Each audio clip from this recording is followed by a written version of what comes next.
Ubuvumbuzi ni ikiganiro gica kuri Sowa story, aho mu kiganiro ubuvumbuzi tumenya abavumbuye ibi bintu byose tubona ngaha kuri ino si.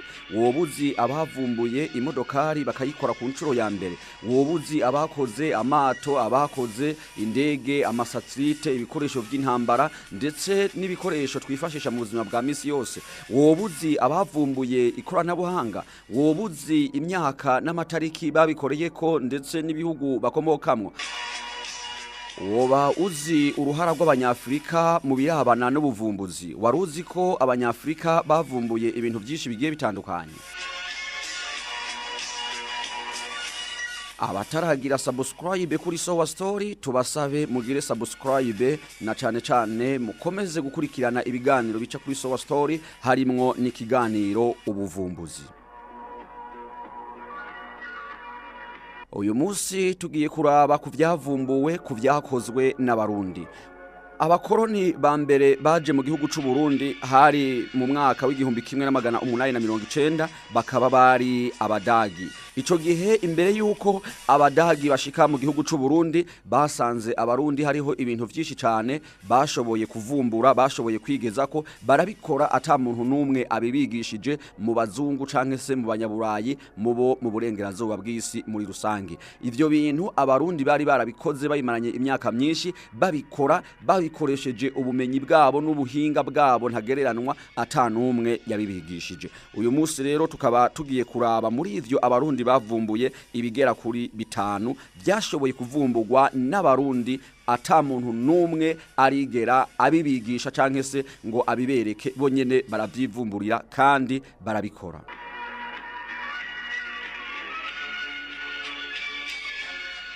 Ubwo rero nkuko nabibabwiye imbere yuko abakoroni ba mbere baza mu Burundi mu mwaka w'igihumbi 1890, aribo bakoroni b'abadagi batanguye kuza. Ico gihe abarundi bari baravumbuye ibintu byinshi bitandukanye.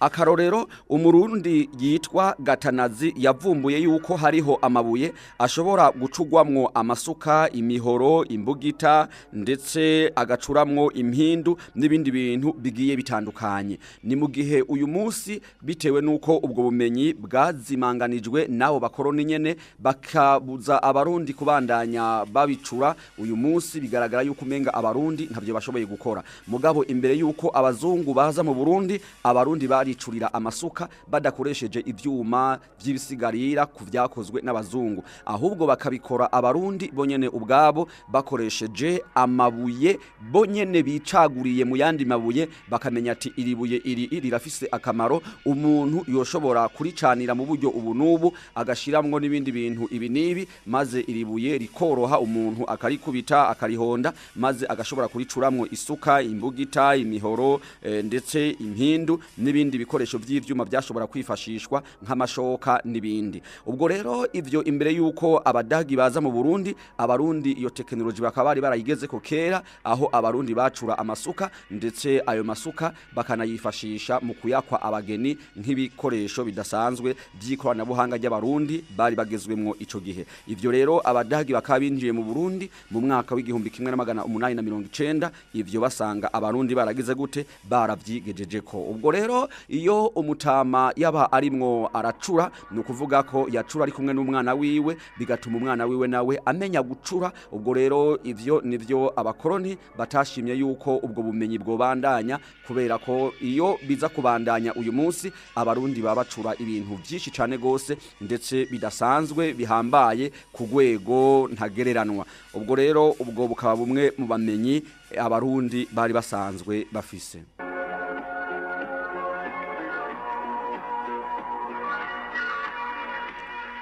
Ikibabaje rero nuko aba bakoroni banyakubura uko bigira bamaze gushika mu gihugu c'u Burundi, baciye bafata abatama bacu bari bazi ibi bintu kubikora ndetse no kuvyigisha, barabatwara baza kuvyigisha iwabo i Burayi, ndetse abase yuko batwagwa baricwa. Ubwo biza gutuma basigara atabumenyi nk'ubu bafise, ku buryo bw'uko uyu munsi binababaje binateye agahinda, aho usanga umwarimu wo muri kaminuza imbugita akoresha atoshobora kuyikora ndetse n'urushinge rubarira impuzu yiwe atoshobora kugwikorera mu gihe basogokuru bobo ibikoresho bakoresha nk'amasuka imipanga imihoro imbugita ndetse n'impindu amashoka ivyo ni basogokuru ubwabo bavyikorera kubera ko bari bafise ubumenyi bwo gushobora kuba bo vyikorera ariko uyu munsi tukaba dukoresha ibikoresho mugabo tutazi kubikora mu gihe basogokuru bari bashoboye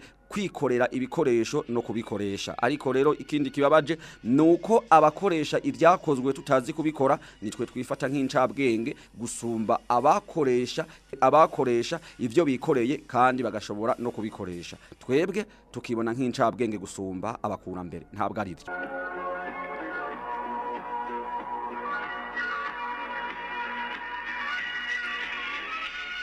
Uyu murundi rero yitwa Gatanazi yatanguye kumenya amabuye yo gushobora gucuramwo ndetse akaba ari nawe yatanguye kuyacura ku ncuro ya mbere yavyigishije abana biwe bituma umuryango wiwe umenya gucura ivyatumye abacura bitewe nuko barabo kwa Gatanazi babita ngo nabatanazi muzogenda mubona ibitabo byinshi by'amateka bigaragaza yuko abacura babita abatanazi impamvu ni kubera yuko uwatanguye iki gikorwa yari umurundi yitwa Gatanazi ubwo rero abana biwe arabibigisha bose barabimenya ubwo rero biza gutuma abacuzi ba mbere b'abarundi babita ngo nabo kwa Gatanazi canke se nabatanazi ubwo rero abo akaba aribo batanguye aribo bavumbuye iki kintu co gucura ivyo bikaba byabaye n'imbere yuko abakoroni binjira mu Burundi.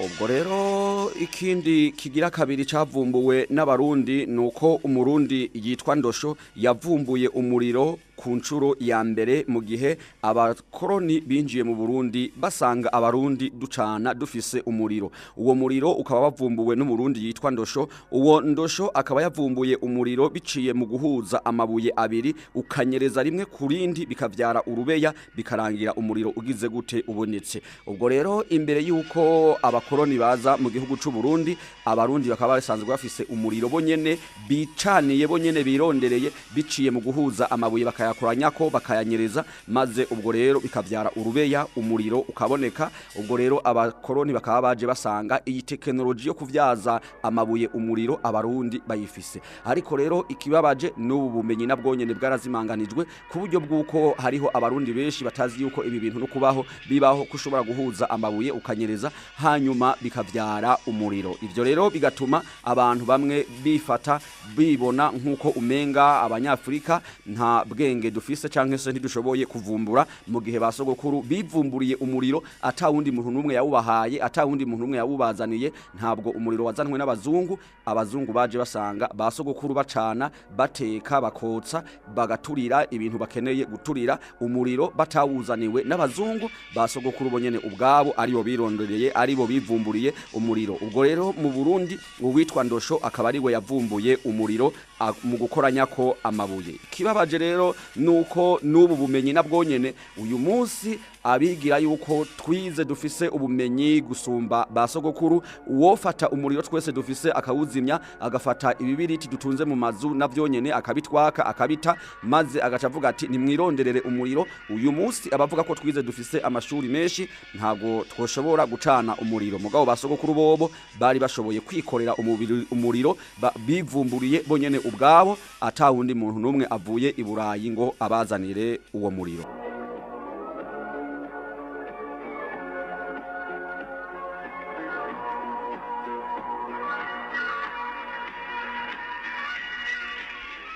Ikindi rero kiri mu buvumbuzi bw'abarundi kigira gatatu nuko abarundi imbere y'umuzo w'abakoroni mu mwaka w'igihumbi 1890 bari bazi gukora impuzu bonyene ubwabo bikoreye z'igiti ku buryo bw'uko abarundi bari bazi kwihweza igiti bakamenya ati iki giti uwo gitamura ko urukoba rwaco canke se urusato rwaco iki giti uru rukoba rwaco umuntu yorutwara mu mwonga kumbure akarushira mu butaka mu vyondo runaka rukamarayo imisi iyi niyi akaruzana akarukubita akaruhingura ku buryo bw'uko rushobora kuvamwo impuzu ikomeye maze iyo mpuzu akayambara akamara igihe ayambaye ubwo bwari ubumenyi abarundi bari bifisemwo aho bashobora gukora impuzu impuzu z'igiti kandi zikomeye bakazambara. Ubwo rero ushobora kwibaza ati none iyo abakoroni bataza ngo babuze basogokuru kubandanya bakora ubushakashatsi ndetse abari bafise ubumenyi bafatwe janwe ku nguvu gukoreshwa ibikorwa by'agahato by'ubucakara iwabo ndetse abase kugenda ngo babice bakaguma ngaha babandanya bakora ubushakashatsi wo kwibaza ngo ubu biba bigize hehe ku vy'ukuri abakora impuzu z'igiti imbere y'umuzo w'abakoroni mu myaka amajana iheze ntabwo uyu munsi bari kuba barananiwe no gukora impuzu nk'izi neza twambara uyu munsi bari kuba bageze kuri technology idasanzwe yo gukora impuzu zigezweho nk'izi abanyaburayi baduhendesha.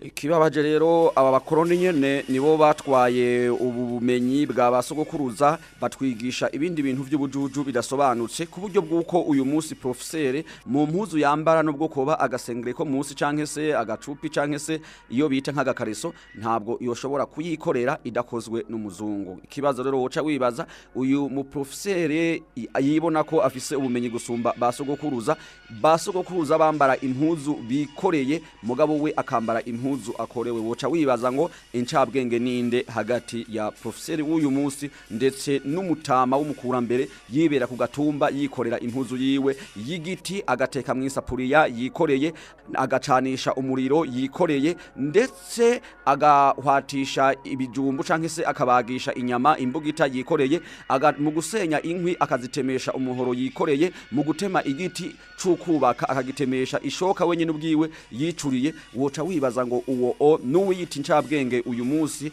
ninde afise ubwenge gusumba uyundi ku by'ukuri. Nivyo abeshi bazi ko twebwe dufise ubwenge gusumba basogokuruza mugabo basogokuruza zari incabwenge zikaba intwari ndetse bakaba n'abamenyi gusumba uko twebwe tubitekereza. Muri abo rero n'abarundi bakaba barimwo mu gihe abakoroni abazungu baje basanga abarundi bariyigishije gukora impuzu kandi ata muntu n'umwe abibigishije bonyene ubwabo ari bo bavyikoreye kubw'ubuhanga n'ubumenyi bari bifisemwo.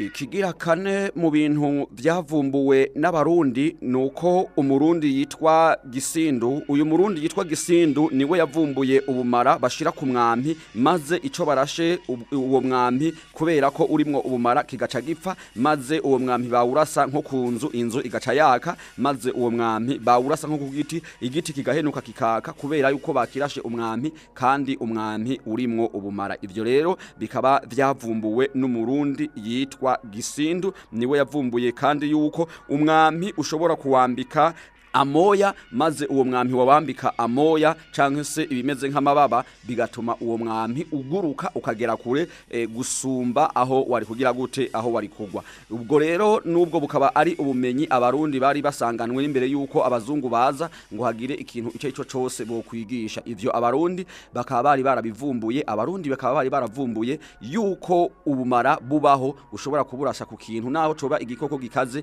nk'ingwe intare tayiga n'ibindi gishobora guca gipfa mu gihe ukirashe uwo mwampi urimwo ubumara. Ivyo bikaba byavumbuwe n'umurundi bita Gisindu. Ubwo rero woca wibaza ngo abantu bafise ubumenyi n'ubuhanga nk'ubwa Gisindu iyo baguma ngaha muri kino gihugu abakoroni ntibabafate ku nguvu ngo babatware baze kubakoresha iwabo n'ubumenyi baze kubavomamwo babwikoreshereze hanyuma mu nyuma bazoze batwita ibijuju nkuko umenga nta bwenge dufise kandi ayi twebwe twabatanze no kubigerako. Ubwo wo kwibaza ngo abantu bameze nka Gisindu bashoboye gukora imyampi iguruka ikagera kure ndetse ifise n'ubumara wo kwibaza ngo iyo ubu bushakashatsi buza gukomezwa bukabungwa kugera uyu munsi ngo tuba tugeze hehe. Ndakubwiza ukuri uyu munsi abarundi tuba tugeze ku rwego bwo gukora ibigwanisho bidasanzwe nka misile ballistique. Uyu munsi tuba tugeze ku rwego bwo gukora misile zimeze nka Fata 1 y'abanya Irani canke Fata 2 y'abanya Irani nyene.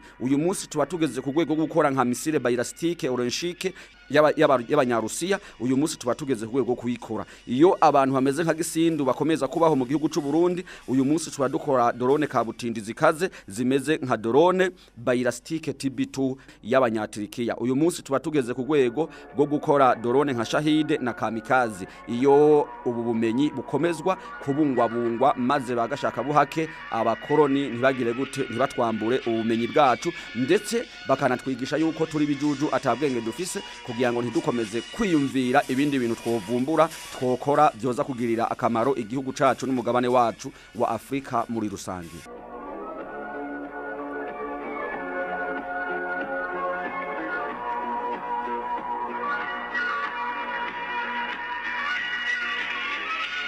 Ubwo rero abatarakora subscribe kuri Sowa Story tunabasaba gukora subscribe kugira ngo mukomeze kwiyumvira ibiganiro. Ubwo rero tugenda twibaza ikibazo ati twebwe n'abasogokuru incabwenge ni twebwe canke incabwenge bari basogokuru. Ubwo ugenda wibaza n'ikibazo twibaza ikibazo ati basogokuru bikoreye impuzu natwe turazikorerwa, hagati ya basogokuru na twebwe intwari ni bande? Intwari ni twebwe canke intwari bari basogokuru? Twebwe turakorerwa impuzu n'ibikoresho n'ibindi vyose, imiti, ariko basogokuru imiti bivuza barayikorera, basogokuru impuzu bambara barazikorera, basogokuru ibikoresho baravyikorera, uhereye ku nkono yo guteka, uhereye ku gikoresho n'umukuza bakamenya ingene bawikora. Ariko twebwe turabikorerwa. Ikibazo rero hagati ya basogokuru bikorera ibikoresho na twebwe tubikorerwa, intwari ni basogokuru canke intwari ni twebwe?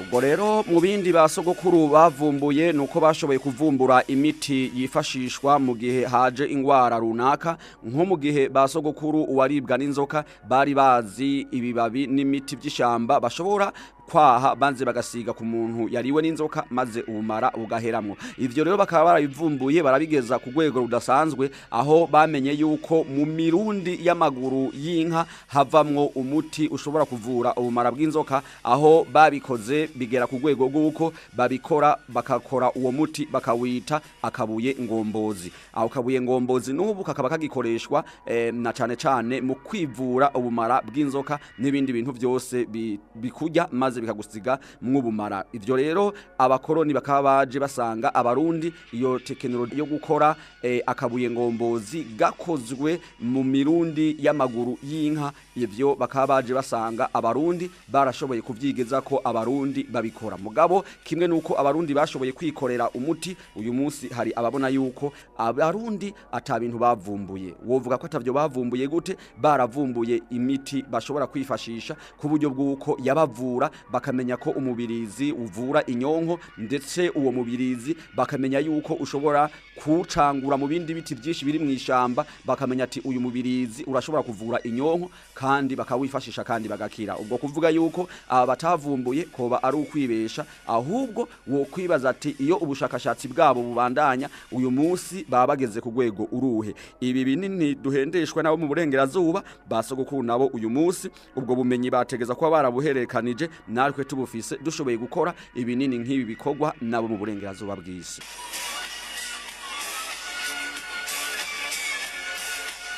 Ubwo rero nkuko nabibabwiye, iyi ni Sowa Story muba muri ko murakurikirana, nayo ikiganiro coco ni abavumbuzi. Ubwo rero twibaza ikibazo tugenda dusezera, wo kwibaza ikibazo tuvuga tuti basogokuru bagwaniye igihugu bakoresheje ibigwanisho bikoreye nk'imyampi, amacumu, inkota, inkinzo ndetse n'imiheto. Ivyo bikoresho vyose basogokuru barabikoresheje mu kugwanira igihugu n'umugabane n'ubutaka bwabo n'imiryango muri rusangi. Ivyo bikoresho vyose basogokuru bakoresheje ni ibikoresho bonyene ubwabo bashoboye kwikorera. Imyampi ntawayibahaye nibo bayikoreye, amacumu ntawayabahaye nibo bayikoreye, inkota ntawazibahaye nibo bazikoreye, inkinzo ntawazibahaye nibo bazikoreye, imyampi ntawayibahaye nibo bayikoreye, ndetse n'imiheto. Ikibazo rero woca wibaza, igihe abatugwanya ndetse abana twatse ubu bumenyi bakatubuza kwikorera bakadutegeka kubakorera, igihe nubundi bapanze imigambi yo kutugwanya ico gihe birumvikana neza ntibazotuguza ibigwanisho vyabo mu gihe bazoba bagomba kutugwanya. Ikibazo rero woca wibaza tuzoza tubagwanya dukoresheje iki mu gihe twebwe uyu munsi tutagishoboye kwikorera ibigwanisho ahubwo dukoresha ivyo twakorewe mu gihe basogokuru bobo bakoresha ivyo bikoreye. Aha rero woca wibaza ati tuzoza tubigenza gute? Duhanire muri commentaire ubwo utubwire ingene tuzoza tubigenza, maze wongere utubwire intwari hagati ya twebwe n'abasogokuruza. Ubwo rero ku ncamake abarundi bakoze vyinshi bigiye bitandukanye, bivumburiye bonyene baravyikorera ndetse bibagirira akamaro, natwe biranatugirira akamaro. Uyu munsi tukaba twibona nk'incabwenge gusumba basogokuruza. Ese utekereza yuko twebwe turi incabwenge gusumba basogokuruza? Reka uyu munsi ikiganiro abavumbuzi tukigarukirize ahangaha. Iyi ni Sowa story, mukurikirana murakaza neza. Mwese ndabakunda, mukore subscribe ndetse mugire share, mugisharinge, mugihereze nabandi. Sowa story, hasta la victoria siempre. Ndabakunda, murakaza neza.